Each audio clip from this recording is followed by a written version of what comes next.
আসসালামু আলাইকুম সবাইকে। ভিডিওটা এই যে টিনের দেখছেন, এটা মানুষ সবাই মাংস নিতে এসেছে। আমাদের মাংস দেওয়া শেষ, এখন আমরা রান্না করব। এই জন্য আমরা মাটির চুলে ধরাচ্ছি।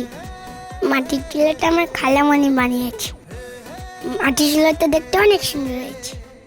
চুলা ধরানো শেষ, পাতিলে অনেকগুলো গরু মাংস দিয়ে দিল।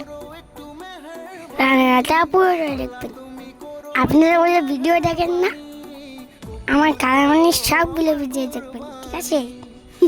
বেশি বেশি শেয়ার করবেন, লাইক দিবেন, কমেন্ট করবেন।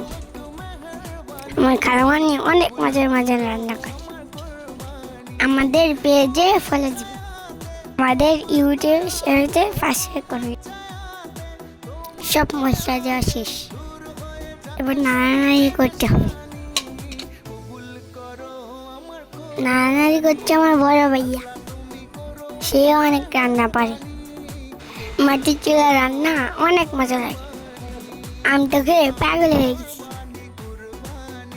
ঈদে কোথায় কোথায় ঘুরতে হয়েছে কমেন্ট করে অবশ্যই জানাবেন। কি খেলেন সেটাও জানাবেন। না দেখতে দেখতে আমার ক্ষুধা লেগে গেছে। আজকের ভিডিওটা কেমন হলো সেটাও বলবে কিন্তু। আজকের পর্যন্ত আল্লাহ হাফেজ।